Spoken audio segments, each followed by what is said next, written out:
Nobody ever took them on. We took them on. They have no Navy. They have no Air Force. They have no leaders. Oh, guys, if you've got any question, comment, jokes, or disagreements, feel free to send it in through a super chat like my man Chad, Galactic, and H3I. Appreciate the support, guys. And you can also double tap that screen and like the video to also support the channel and subscribe to the channel as well by hitting that icon above, especially if you've been here for like over 20 minutes. I mean, you might as well subscribe at that point. They have no nothing. They wanted to close up the Strait again, you know, as they've been doing for years, and they can't blackmail us. President Trump warning Iran as the terror regime closes the Strait of Hormuz while opening fire on at least 2 vessels. Meanwhile, the Supreme Leader issuing new threats as the ceasefire is set to end this week, Tuesday night, in fact. Former U.S. Navy Lieutenant Commander Tom Sauer, a mine specialist with extensive experience in Iran and the Strait of Hormuz, joins us now. Good morning, Commander. Hey, good morning, Lucas. Good to be here again. So with your experience in mine countermeasures, what is the best way for the U.S. Navy to open the Strait? Well, I think you have to realize that we've got already, my Navy EOD brothers are already, as we speak, using expeditionary mine countermeasures, XMCM, to search the area of the Strait. Keep in mind that as of this morning, not a single mine has been confirmed, has been found. A ship has not struck a mine. And we have reason to believe, due to indications and warnings, as we say, that there might have been a dozen, maybe more mines that have been laid somewhere in the Strait of Hormuz in the designated danger area that the Iranians laid out on the map, which just happens to be in the... Yeah, that's why even when the Iranians pretty much opened up the Strait of Hormuz, they said, well, you're going to have to go through a coordinated route, you know, that the Iranians will lead them through. So even then, the Iranians still had like a somewhat control by the coordinated route they were leading the ships through to avoid the mines. Internationally recognized traffic separation schemes for shipping traffic. So we have units there who are searching right now. It does not happen overnight. It does take some time, while at the same time we have additional mine countermeasures assets coming in by sea. We've got the USS Miguel Keith and also the USS Pioneer and USS Chief, which are mine countermeasure ships that are on their way from Japan.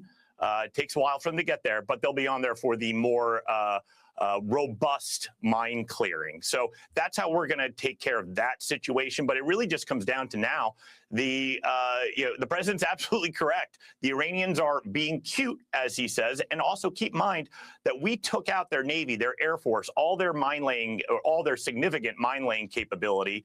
And there's different factions right now because we don't actually know who is in control of Iran, who's calling the... I'm sorry, but you guys sound this is retarded. I gotta sit there and call Fox News out on this. You guys are retarded.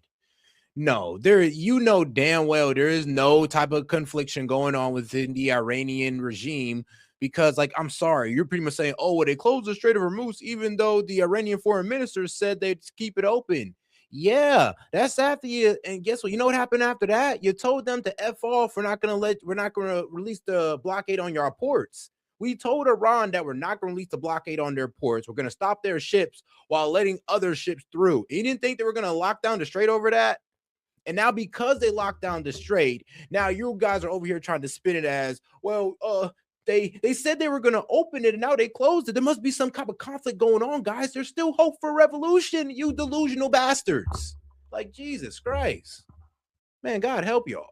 Shots. You heard Foreign Minister Abbas Araghchi saying, yes, the Strait is open, and then the IRGC decides to say something else. So it's not really clear right now, just because it's a very disjointed, fractured, and faction country, because we took out just about everything. Now, last weekend while I was in Pakistan, the U.S. Navy sailed a pair of guided missile destroyers through the Strait in a freedom of navigation operation. It was done during the ceasefire. Can you talk about the challenges of operating U.S. warships in the Strait after the ceasefire during a contested environment? Well, you're absolutely right. When the USS Murphy and the USS Peterson cruised through that area, obviously they are not dedicated mine countermeasure ships at all, but they do have some capability. And, I have heard that they did find on their sonar something, we're not sure, couldn't confirm it, but they were marked. And so we're keeping clear of that. So obviously it's a very dangerous contested area right now. There's a lot of uncertainty.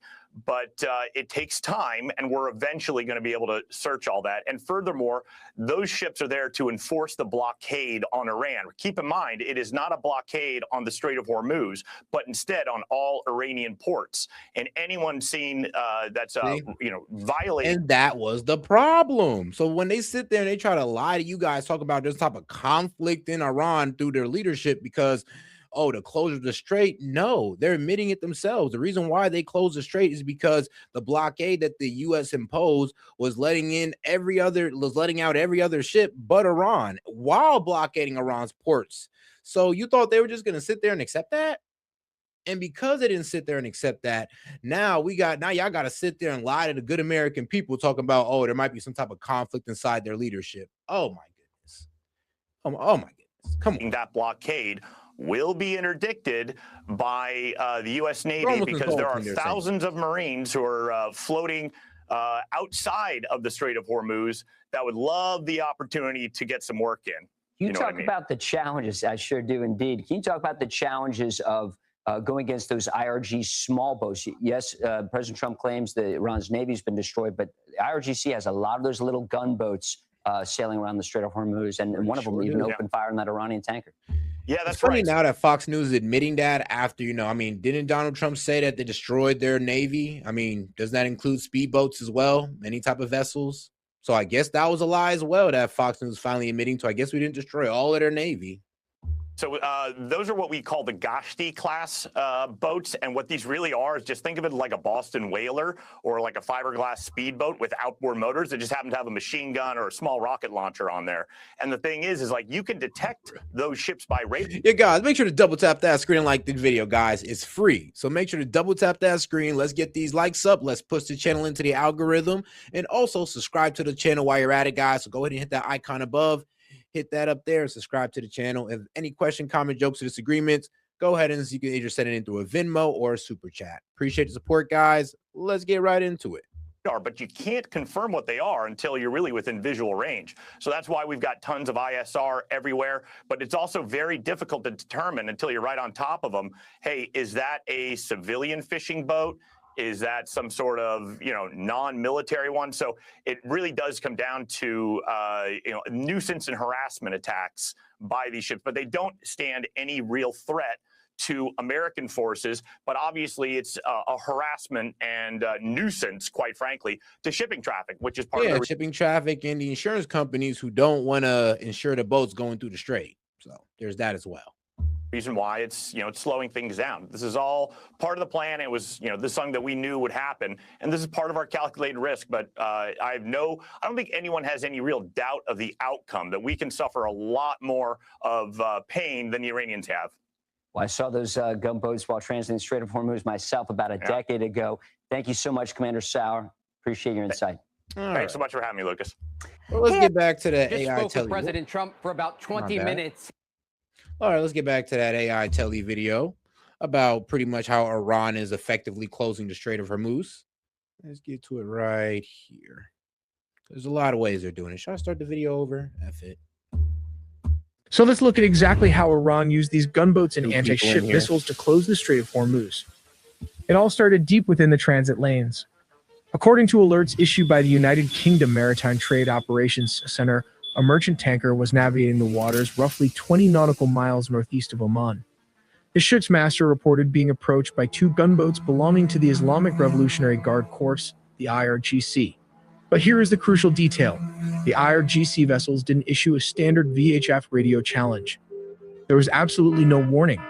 In the naval world, this is a severe and dangerous breach of standard maritime protocol. Instead, the two gunboats simply opened fire on the massive tanker. But physical damage wasn't really the primary goal here. The goal was to send a message. So, how will Iran and the US respond to this escalating blockade with their own military strategy? But here's the catch.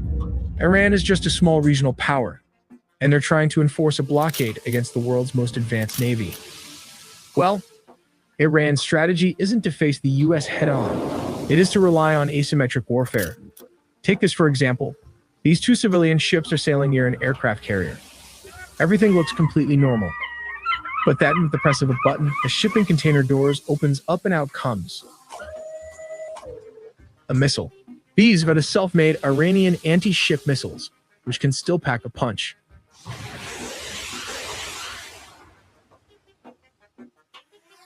This is instantly followed by a swarm of low-flying drones and fast attack boats from within the cargo ships, and not to forget the... Somebody said these are like what? Like what? Inflatables don't account? But do those look like inflatables to you? Shit, inflated with explosives, like sure, but those aren't inflatable boats. Those are kamikaze drone speedboats. Small midget submarines.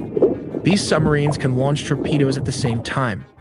In quick succession, it can pass through the carrier's strike group defense system and even achieve 10% impact. They might not sink the carrier, but they can damage it enough to make the waters too dangerous for the US to operate in. So let's look at the 4 key tactics they would likely use. Tactic 1. First and perhaps most famous is the swarm. The Islamic Revolutionary Guard Corps Navy operates hundreds of small, fast attack craft armed with heavy machine guns, rockets, and anti-ship missiles. The tactic here is simple, but deadly. Instead of trying to fight a US destroyer one-on-one, which they would lose, they deploy dozens of small boats simultaneously from every direction. The goal is to overwhelm the US ship's defensive systems, like the phalanx, by presenting more targets than the ship can track and destroy at once. Moving to Tactic 2, mining the Strait. Next, we have the silent killer, mining the Strait of Hormuz. This is the world's most critical oil choke point. Iran maintains an inventory of thousands of naval mines, including smart mines that can listen for the specific acoustic signatures of enemy ships. In a conflict, Iran could use submarines, small boats, or even disguised civilian vessels to drop mines right into the shipping lanes. The goal here isn't just military, it's economic.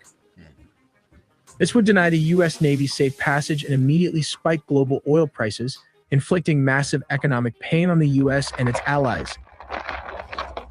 Here comes Tactic 3, the kill zone.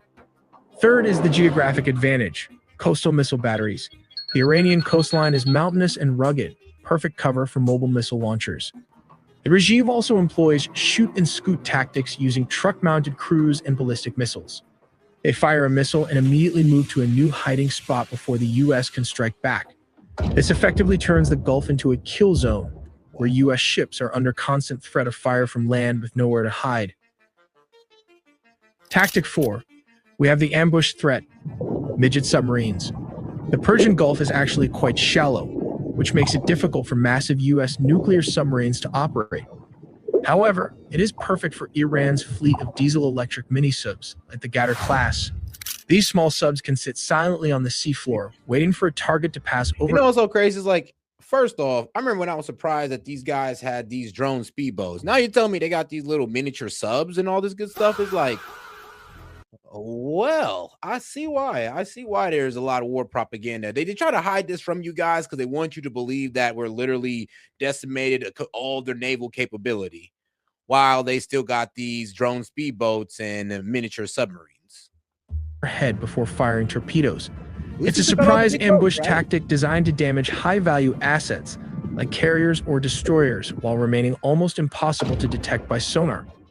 These small but... Oh, guys, you got any questions, comments, jokes, or disagreements? Feel free to super chat it in. I'll be happy to read it out loud and engage with it, or go ahead and send a Venmo. You can go ahead and get your message out for like $1 on that. So appreciate the support, guys. But let's not forget to double tap that screen and like the video, guys. Let's try to get over, I don't know, like 500 likes before I leave. And let's make sure we're subscribing to the channel, guys. I do this every day, man. I love to have y'all watch every day as well. You can't do that if you ain't subscribed and you don't know when I come on. So go ahead and subscribe to the channel. Stealthy diesel-electric submarines designed for operations in the shallow waters of the Persian Gulf pose a significant threat to U.S. aircraft carriers.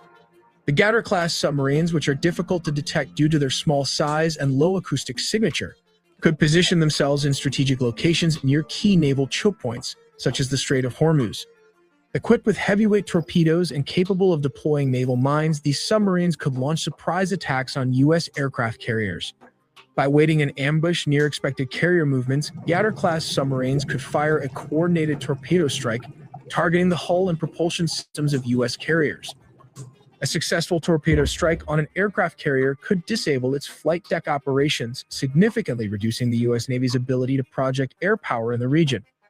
Additionally, These submarines could lay underwater mines in critical sea lanes, forcing U.S. warships into predetermined ambush zones where Iranian missile and drone attacks could follow up. Tactic 5. We can't ignore the aerial threat. This is drone warfare. Iran has invested heavily in becoming a drone superpower in the Middle East. Bro, who don't In a buy conflict, the they would use UAVs not just for surveillance, but as loitering munitions, essentially suicide drones. The tactic is to launch them in massive waves to crash into the sensitive radar dishes and flight decks of U.S. ships. The goal is to blind the fleet's sensors and halt flight operations, leaving the ships vulnerable to missile attacks.